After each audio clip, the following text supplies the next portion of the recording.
Biafra. This is Biafra Liberation Army Network coming to you again.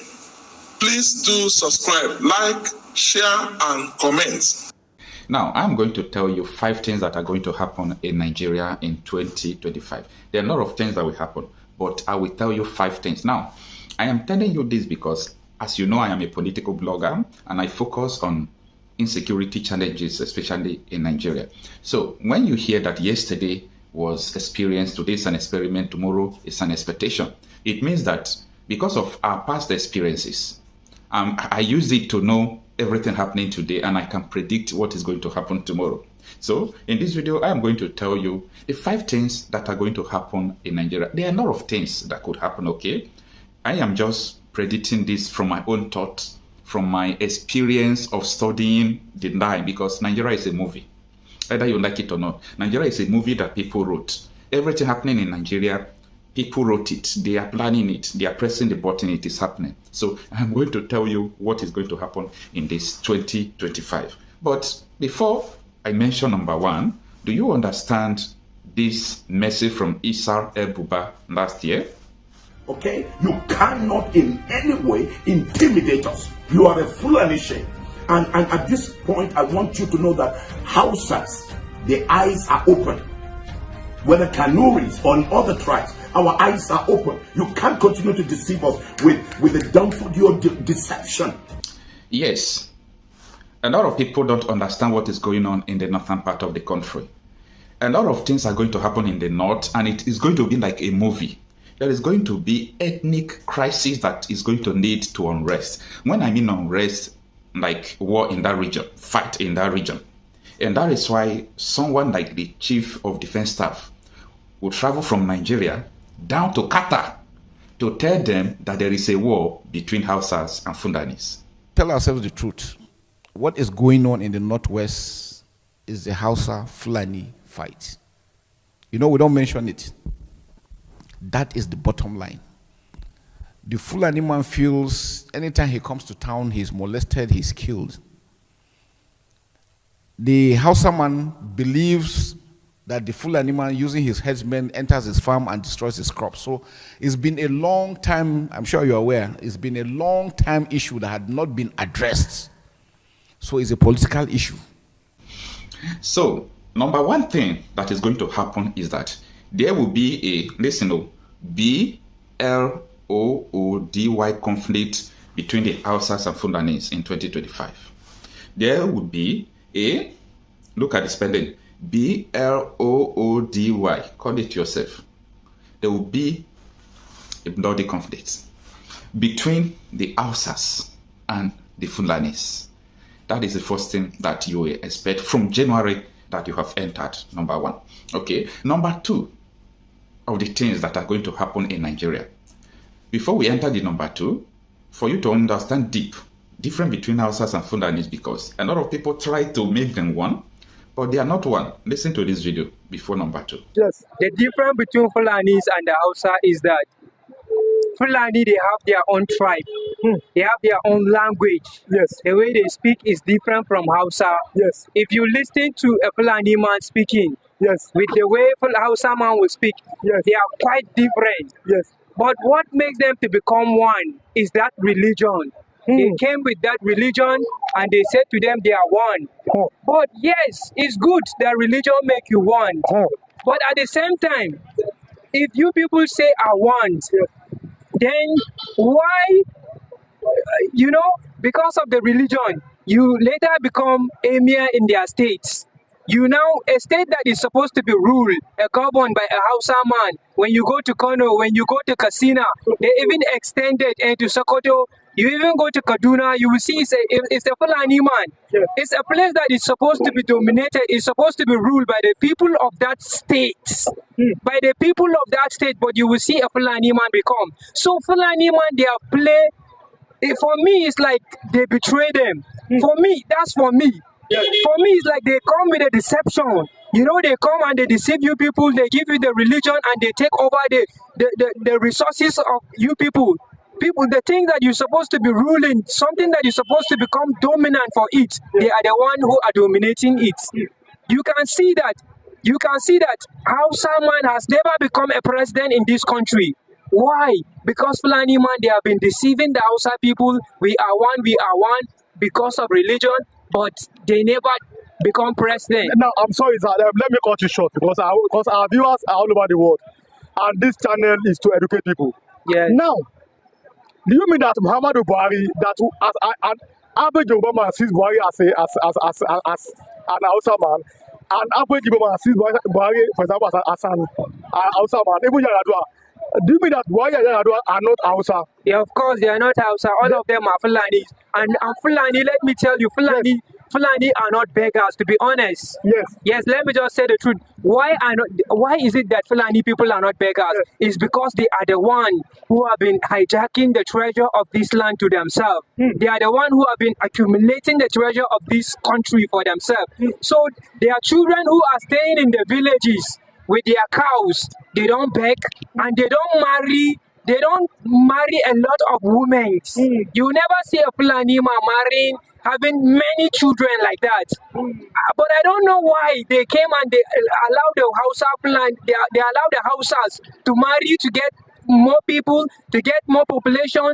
You know, for me, they want the Hausa people to get more children, more population, so that in times of politics, you know, they talk of democracy is a game of numbers. So they need that numbers, and the Hausa people are the one producing those children. And you can see the people that they are using to go and to do this killing.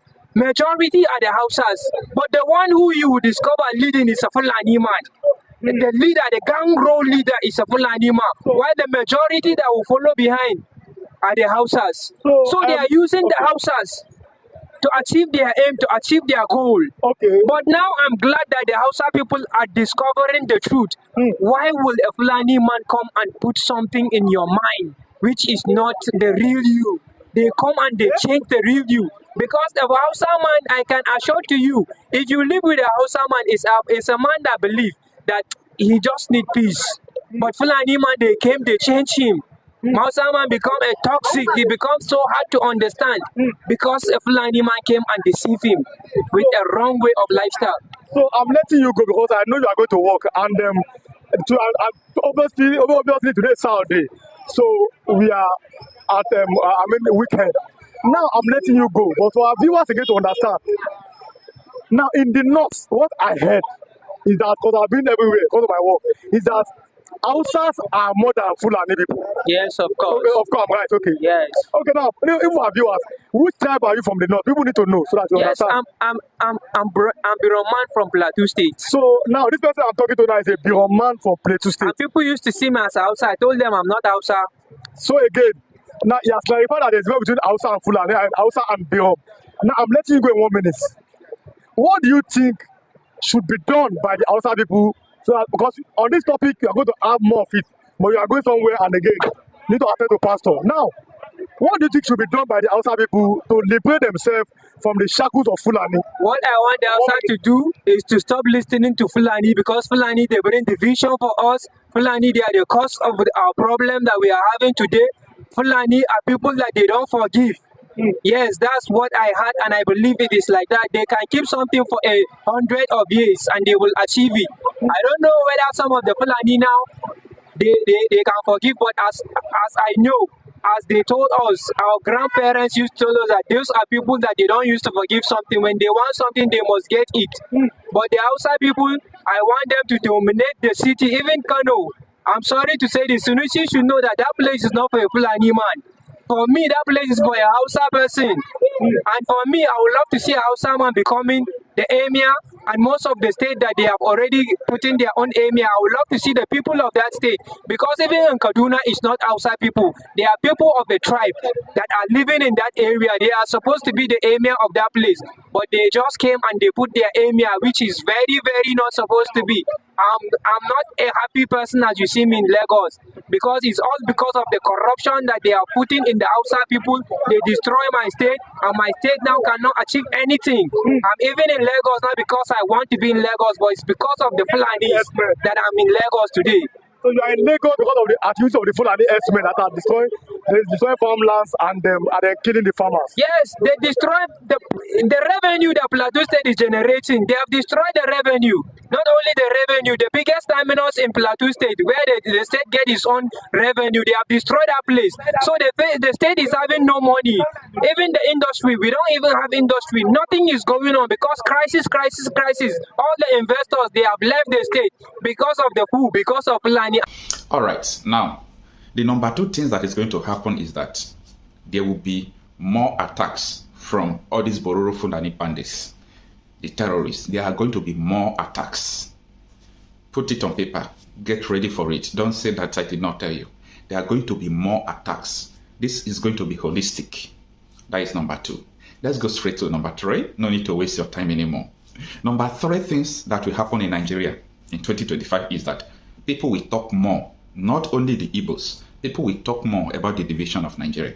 Yeah, people will talk more about the division of Nigeria. People will want Nigeria to talk how they can separate because there is not going to be compatibility in 2025 at all. You see, before in Nigeria, you could see the Yorubas and the Hausas. It's like they have a little bit political relationship. But now, Hausa Fulani are no longer marrying. When I mean marrying, I'm not talking about marriage. I'm talking about, mutual relationship, mingling together, and political relationship. No Hausa Fulani, Yoruba Hausas and Yoruba Fulanis. Before, there was a relationship between them, but now, no relationship anymore. You can see what is escalating now. Then, Igbos will sit back and watch what is going to happen. So, because of the conflict from, around the whole tribes in Nigeria, there will be a lot of talks. Let us leave, let us leave, let us leave, let us leave. Okay, that is the number 3 thing that is going to happen in Nigeria in this 2025. Number 4 is what you know. People did not plant this year as much. The hunger, the inflation, like you have never witnessed. Don't say I did not tell you. Get ready for it. Don't say I did not tell you. Just get ready for it. Now, number 5 and the last is that, wow, Nnamdi Kanu will be released. Nnamdi Kanu will be released in this year. So no matter what happens, he will be released. So there are so many things that will happen in Nigeria, but these 5 things, I am just telling you, write it down and watch it happen. As I said before, I am telling you this because of my experience in reporting.